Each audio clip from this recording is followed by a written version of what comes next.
Allah, Allah, Allah, yo মাবুদ মাওলা রে আমি কোন নাম লইয়া ডাকবো তোমারে মারহাবা আল্লাহ আল্লাহ জবানটা খুইলা আল্লাহ আল্লাহ আল্লাহ ডাকে শরণ নাই Allah, Allah, yo মাবুদ মাওলা রে আমি কোন নাম লইয়া ডাকবো তোমারে মারহাবা আল্লাহ আল্লাহ কোন নাম লইয়া ডাকলে তোমায় কোন নাম লইয়া ডাকলে তোমায় তরাই লইবা বান্দারে আমি কোন নাম লইয়া ডাকবো তোমারে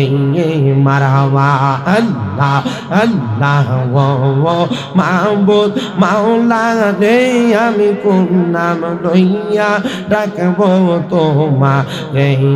মারহাবা আল্লাহ আল্লাহ এক ডাকিলেন মূসা নবীজি তার ডাকেতে সারা দিলা তোর পাহাড়ে নিয়ে মারহাবা আল্লাহ আল্লাহ জবানটা খুইলা আল্লাহ আল্লাহ খোদার নূরে পাহাড় জ্বলে খোদার নূরে পাহাড় জ্বলে মূসা নবী জ্বলে না রে আমি কোন নাম লইয়া ডাকবো তোমারে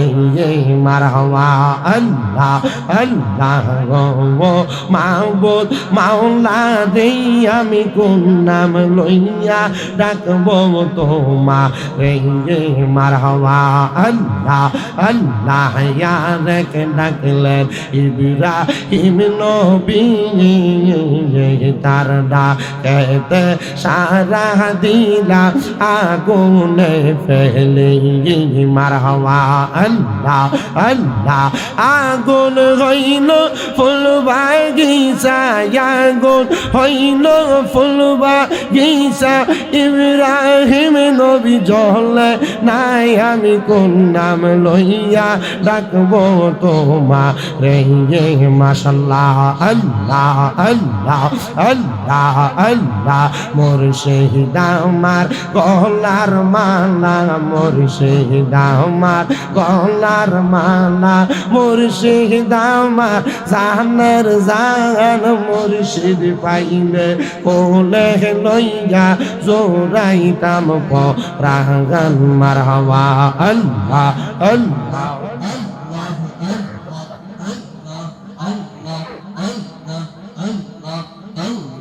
মুর্শিদ পাইলে কোলে লইয়া জোরাইতাম পরাগান মারহাবা আল্লাহ আল্লাহ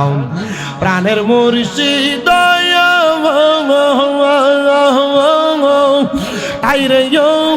মুর্শিদ কোন বনেলু কাইসা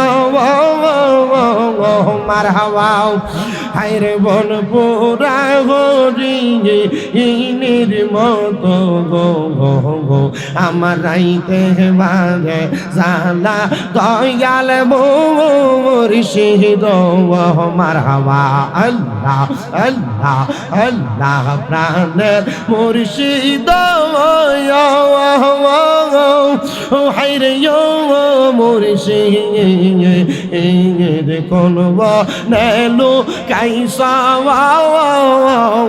মারহাবা আল্লাহ আল্লাহ বলবো রাগরি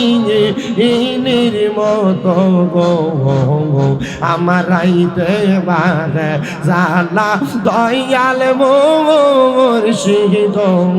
মারহাবা আল্লাহ আল্লাহ লা ইলাহা ইল্লাল্লাহু মুহাম্মাদুর রাসূলুল্লাহ সাল্লাল্লাহু আলাইহি ওয়াসাল্লাম একটা জবান বন্ধ রাখবেন না জবানটা ছেড়ে দিয়ে মুহাব্বতের আওয়াজে উচ্চ কণ্ঠে পড়েন আলহামদুলিল্লাহ আমার প্রিয় মুসলমানেরা আমি ডাইনে ভাবে যাব না ডাইরেক্ট আমি আমার আলোচনার ধারাবাহিকতার মধ্যে চলে যাই আমি আল্লাহ তাআলার কোরআনুল কারীমের সূরা হাসর থেকে আপনাদের কাছে কয়েকটা আয়াত তেলাওয়াত করেছি। আমি চেষ্টা করব আপনাদেরকে এই আয়াতের নিরিখে কয়েকটা কথা বলে শ্রবণ করানোর জন্য। যেহেতু সামনে রমজান মাস, আমার পূর্বের উলামায়ে কেরাম রমজান মাসের ব্যাপারে আপনাদের কাছে অত্যন্ত মূল্যবান কথাগুলো বলে গেছেন। আমি চেষ্টা করব আপনাদের কাছে রমজান মাসে নাযিল হওয়া কোরআনুল কারীমের উপরে একটু কথা বলার জন্য। বলে হুজুর কেন গো? কারণ এই কোরআন আমাদেরকে এমন একটা পথ প্রদর্শন হিসেবে আল্লাহ তাআলা দুনিয়াতে পাঠাইছেন। আল্লাহ কয় যালিকাল কিতাব লা রাইবা ফীহি, এটা ওই কিতাব যার মধ্যে কোনো সন্দেহর অবকাশ নাই। প্রিয় মুসলমান, এই উলুকান্দি নূরে মদিনা যুব সংঘের উদ্যোগে এই 10তম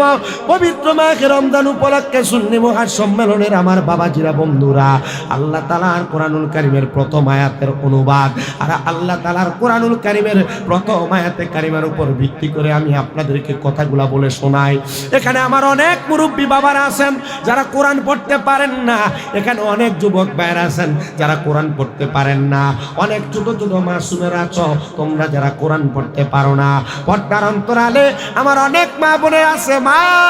তোমরা যারা কোরআন পড়তে পারো না, জানো নি গো আল্লাহ তাআলা তো মানব জাতির কাছে কোরআনটারে বড় সুন্দর করে পাঠাইছে, কোরআনুল কারীমটারে বড় মুহাব্বত করে পাঠাইছে, বড় মায়া করে পাঠাইছে। আল্লাহ জানায় দেয় বান্দা,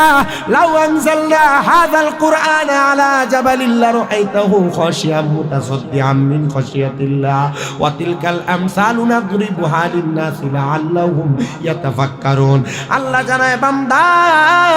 যদি আমরা এই কোরআনকে একটি পাহাড়ের উপর নাযিল করতাম তবে তুমি অবশ্যই তাকে আল্লাহর ভয়ে নত যেন বিদীর্ণ হয়ে যাইতে দেখতা। আল্লাহ তাআলা এই কোরআনুল কারীমের আয়াত কারিমা দিয়ে কি বুঝাইতে চাইলেন? এই উলুকান্দির বাবা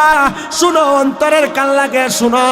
এ পর্দার অন্তরালের মাইক অন্তরের কানটা লাগায় শুনো। আল্লাহ তাআলা চাইলে এই কোরআনুল কারীমকে আমরা ছোট ছোট মানুষের মধ্যে নাজিল করতেন না, আমার নবীদের উপর নাজিল করতেন না। আল্লাহ চাইলে এই কোরআনটাকে আপনাদের এলাকার বড় বড় পাহাড়গুলোর উপরে নাজিল করতে পারতেন, কিন্তু আমার আল্লাহ তাআলা এই কারণে নাজিল করেন নাই। আল্লাহর নবীর কাছে হযরত আব্দুল ইবনে আব্বাস রাদিয়াল্লাহু তাআলা আনহু শুনেছেন, তিনি বলেন হযরত জিবরাইল আমার নবীকে খবর দিয়েছে। জিবরাইল ডাক দিয়ে বলে, ইয়া রাসূলুল্লাহ,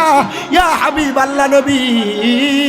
এই কোরআনকে যদি পাহাড়ের উপর আমার আল্লাহ তাআলা নাজিল করতেন, কোরআনকে রাখতেন, তাহলে পাহাড় থর থর থর থর করে কাঁপাকাঁপি করত, কোরআনের ভার পাহাড় সহ্য করতে পারত না। ও নবী, আপনার উম্মত এত মর্যাদাবান, আপনার উম্মতের সিনায় এত মর্যাদাবান, আমার আল্লাহ তাআলা অত্যন্ত দয়া কইরা অত্যন্ত মায়া করে আপনার উম্মতের সিনার মধ্যে কোরআনকে নাজিল করেছে। জোরে বলেন সুবহানাল্লাহ। এ প্রিয় মুসলমান, আমার নবীজির উপরে যখন কোরআনুল কারীমের সর্বপ্রথম 5টা আয়াত নাযিল হইছে, আমার নবীজি থর থর থর থর করে কেঁপেছেন। আমার নবীজি রাহমাতুল লিল আলামিন নবীকে হযরত জিবরাইল আমিন এইভাবে ক্রন্দন করেছেন, এইভাবে বুকের সাথে লাগাই